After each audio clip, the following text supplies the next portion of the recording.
Eu sou Mário Persona e essas são as respostas que eu dei aos que me perguntaram sobre a Bíblia. Você escreveu perguntando como celebrar a ceia do Senhor. Bem, no seu aspecto prático, a ceia do Senhor é celebrada à mesa do Senhor, que nos fala 1 Coríntios 10, 21, que por sua vez é cuidada por homens comuns e fracos como eu e você, mas que fazem esse cuidado com a autoridade dada pelo próprio Senhor. Portanto, exercendo essa autoridade de cuidar, de zelar da mesa do Senhor, nós somos responsáveis e exortados a julgar se aqueles que vão estar à mesa estão limpos de pecado. Isso não significa examinar o coração de quem, porque o coração é o próprio participante da ceia que examina, mas isso para comer a ceia, não é? Mas cabe aos irmãos que zelam pela mesa do Senhor examinar o testemunho exterior daqueles que se dizem irmãos, como fala em 1 Coríntios 5,11. E é por isso que um visitante, quando estamos congregados ao nome do Senhor, e um visitante que chega e mesmo fala, eu sou cristão, etc. e tal, ele não é admitido à ceia do Senhor. Ele pode até assistir à celebração, mas ele não participa do pão e do vinho, porque nós cremos que a assembleia, que é a reunião dos irmãos ali, deve zelar para que exista separação do mal na mesa do Senhor. Nós nunca sabemos se um visitante é realmente convertido, ou, mesmo que seja, nós não sabemos se ele está vivendo em pecado. Aquele que deseja participar da ceia faz o seu pedido, e aí esse pedido é levado ao conhecimento da Assembleia. E depois de um período de oração e observação quanto à idoneidade da pessoa, no sentido de não estar conectada com pecado moral, doutrinário ou eclesiástico, aí ela é convidada a tomar o seu lugar e participar dos símbolos, o pão e o vinho, em memória do Senhor. Aonde eu congrego, nós nos reunimos aos domingos, primeiro dia da semana, que é o dia do Senhor, para a celebração. Nós nos sentamos num salão de reuniões, e alguns irmãos em outros lugares onde tem menos pessoas fazem isso em casa ou no escritório.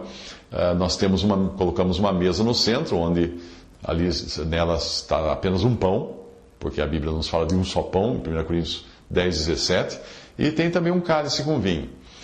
Existe então a liberdade do Espírito Santo, conforme 2 Coríntios 3, 17, para ele levantar quem ele quiser, para fazer o que o Espírito quiser.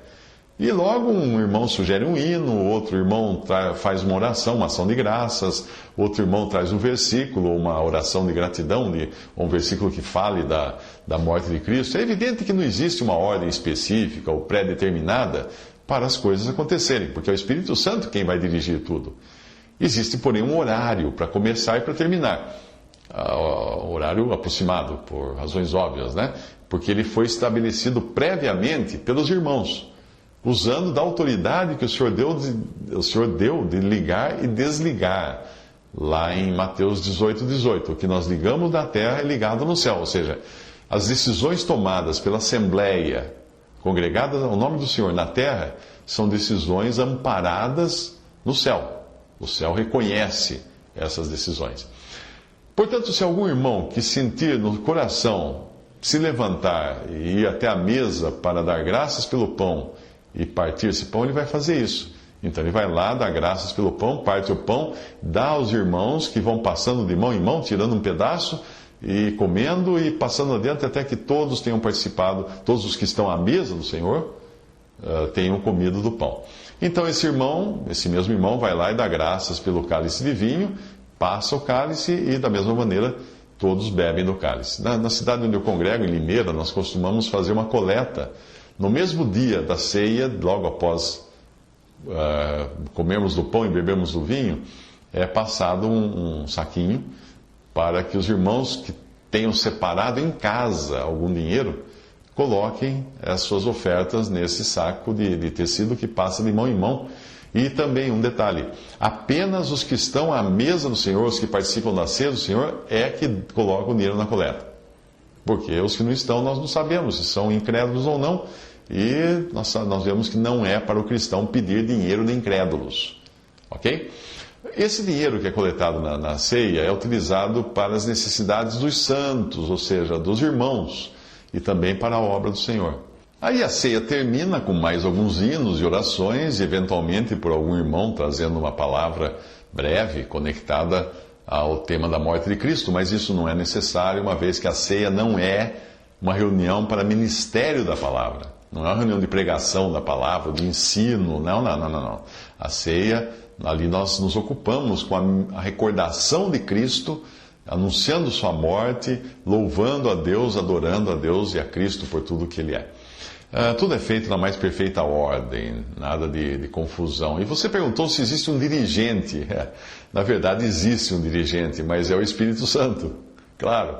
E existe um motivo para estarmos juntos, o qual é o Senhor no meio.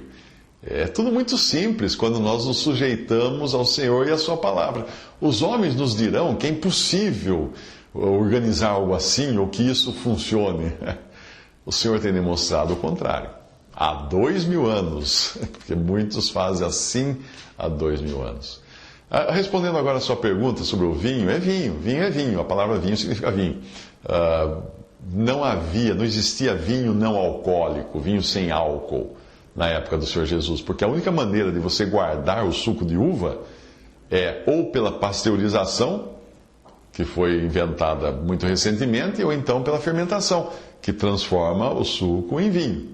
Como o Pasteur não tinha nascido ainda, né, nos tempos bíblicos, o único processo de se guardar o suco de uva era a fermentação. Seria muita ingenuidade nós acreditarmos que onde fala vinho, deveríamos ler suco de uvas. Porque se assim fosse, nós teríamos que ler em Efésios 5,18, da seguinte maneira: não vos embriagueis com o suco de uva, etc, etc. Não faria nenhum sentido. Muitas passagens da Bíblia deixariam de fazer sentido. Quando o Senhor fala vinho, é vinho mesmo. Evidentemente, de uma qualidade diferente, ou mesmo de um diferente teor alcoólico do vinho que nós conhecemos hoje. Porque era uma diferente qualidade de uva, o processo de fermentação na época devia ser diferente também, mas mesmo que fosse tudo diferente, ainda assim a fermentação do açúcar contido na uva, seja qual uva for, produz álcool. É fatal, não tem como. O vinho era fermentado em odres, que eram recipientes feitos com peles de animais com os orifícios fechados. A pele era enchida com suco de uva, deixado para fermentar, e com a fermentação e a consequente produção de gases da fermentação, a pele se dilatava e aumentava de tamanho, dando a entender que o suco já havia fermentado, estava pronto, já era vinho. A pele só podia ser utilizada uma vez para fermentar o vinho, porque ela perdia a elasticidade. Depois eles deviam utilizar, talvez, para carregar água, alguma coisa assim. E essa é a razão do Senhor dizer que vinho novo devia ser colocado em odres novos, caso contrário o odre se romperia. Quanto ao pão, eu não vejo necessidade de ser sem fermento. O fermento é um tipo de pecado, sim, é uma figura do pecado.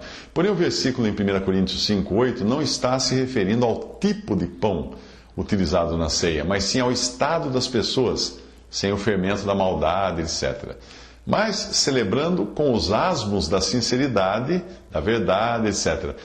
O pão utilizado na ceia, ele é uma figura do corpo de Cristo, e eu creio que um pão fermentado faz o seu papel perfeitamente ali. Nós precisamos lembrar que o pão, a semelhança de Cristo, recebeu o fermento, símbolo do pecado, mas passou pelo fogo, símbolo do juízo. Portanto, não é a qualidade dos símbolos utilizados na ceia do Senhor que importa, mas o seu significado. Se o que está sobre a mesa é reconhecido pelos que estão partindo o pão como pão e vinho, pronto, está resolvido o problema. Todos poderão olhar para os símbolos e lembrar-se do Senhor morto quando vem o pão. Ali o vinho separado do pão é um símbolo de morte, da mesma forma como o sangue foi separado do corpo na morte de Cristo.